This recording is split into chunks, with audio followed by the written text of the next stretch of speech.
Hello दोस्तों, कैसे आप सब। उम्मीद करता हूँ आप सब अच्छे होंगे, खैरियत से होंगे। Saudi ministry of human resource social development की तरफ से अपडेट जारी करके बताया गया है कि आज गैर मुल्की लोगों को पेड लीव के बारे में बहुत ही जरूरी जानकारी आई है।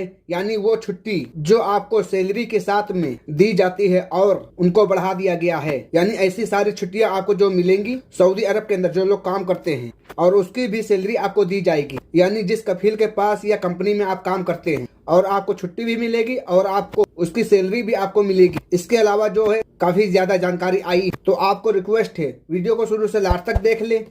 और अगर आप मेरे चैनल पर पहली बार आए तो इसको सब्सक्राइब भी कर सकते हैं, क्योंकि सऊदी अरब जो भी बड़ी खबर आती है तो इस चैनल पर मैं आता रहता हूँ। तो सबसे पहले अपडेट ये है, सऊदी सोशल डेवलपमेंट की तरफ से गैर मुल्की लोगों की छुट्टियों में कुछ बदलाव किया गया है और काफी सारी ऐसी छुट्टियां हैं और आपको उसका पैसा भी दिया जाएगा। तो जिसमें यह बताया गया है कि अब अगर सऊदी अरब के अंदर कोई भी वर्कर बीमार हो जाता है और लगातार मान लीजिए 1 महीना बीमार रहता है तो उसको पेड लीव दी जाएगी। यानी उस 30 दिन की सैलरी भी आपको मिलेगी। इसके अलावा यहाँ पर यह भी बताया गया है, अगर कोई वर्कर सऊदी अरब के अंदर हज करना चाहता है और उसने पहले कभी भी हज नहीं किया है, जो भी कफील है कंपनी है, और वो आपको कम से कम 10 दिन ज्यादा ज्यादा 15 दिन की छुट्टी, और वो भी सैलरी के साथ में। लेकिन यहाँ पर एक शर्त ये बताई गई है, या जिस कफील के पास आप काम कर रहे हैं या किसी भी कंपनी में आप काम कर रहे हैं तो वहाँ पर आपको लगातार 2 साल काम करते हुए हो गए हों। ऐसा नहीं है कि अभी आप आए हैं काम करने के लिए, 5 महीने हुए हैं या 1 साल हुआ है और आप उसको बोल दे कि मुझे हज करना है। तो कम से कम 2 साल आपको गुजर जाना चाहिए, उसके बाद ही आपको 10 से 15 दिन की छुट्टी देगा, वो भी सैलरी के साथ। इसके अलावा यहाँ पर एक चीज और बताई गई है, और वो अपने काम को भी देखेगा। यानी ऐसा नहीं है कि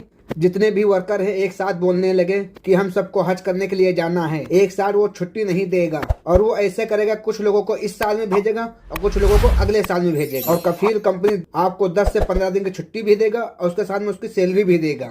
और यहाँ पर यह भी बताया गया, अगर गैर मुल्की के फैमिली में अगर किसी की मौत हो गई है, जैसे माँ बाप या दादा दादी, इसके अलावा यह भी बताया गया है कि उनके बच्चों में से किसी की या उसके फैमिली में से किसी को भी मौत हो जाती है, तो इस बिना पर वर्कर को 5 दिन की छुट्टी दी जाएगी सैलरी के साथ। इसके अलावा यह भी बताया गया, जो फीमेल वर्कर है सऊदी अरब के अंदर प्रेग्नेंट है तो उसको 12 हफ्ते के साथ छुट्टी दी जाएगी।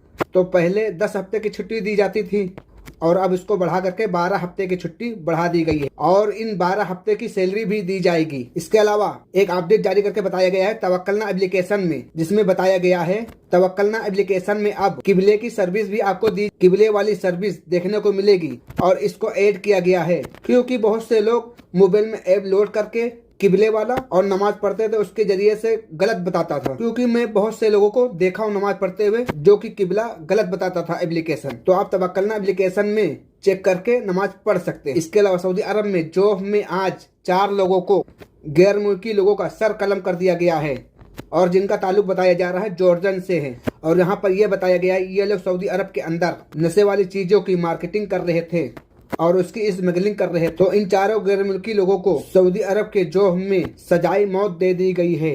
इसके अलावा अगली अपडेट यह है कि अक्सर लोगों के सवाल जवाब आते रहते हैं, अगर बंदा छुट्टी पर गया है वापस उस कंपनी या कफील के पास नहीं आना चाहता है और कहीं दूसरी जगह पर आना चाहता है तो उसको कितने वक्त इंतजार करना होगा। तो आपकी जानकारी के लिए बता दें, जो एग्जिट री एंट्री वीजा है वो छुट्टी एक्सपायर होने के बाद कुछ टाइम बाद आप नए वीजे पर सऊदी अरबिया आ सकते हैं। इकामा को आपको नहीं देखना है कि इकामा एक्सपायर हो जाए तब हम जाएं। जो आपकी छुट्टी लगी है उसको आपको देखना है कि ये एक्सपायर हो जाए, और छुट्टी एक्सपायर होने के बाद 1 से 1.5 महीना और इंतजार कर लें ताकि कोई दिक्कत ना हो। उसके बाद आप नए वीजे पर कभी भी आ सकते हैं। पहले क्या था, 3 साल की पाबंदी लगाई जाती थी, लेकिन अब पाबंदी समाप्त कर दी गई है, आप छुट्टी एक्सपायर होने के बाद आ सकते हैं। तो दोस्तों, ये थी सऊदी अरब की कुछ जरूरी और बड़ी खबरें जो आप लोगों के साथ शेयर की। वीडियो अच्छी लगे तो लाइक करें, चैनल पर नए तो चैनल को सब्सक्राइब करें। तो चलिए फिर मिलते हैं किसी नेक्स्ट अपडेट के साथ नेक्स्ट वीडियो में। तब तक अल्लाह हाफिज, दुआ में याद रखना।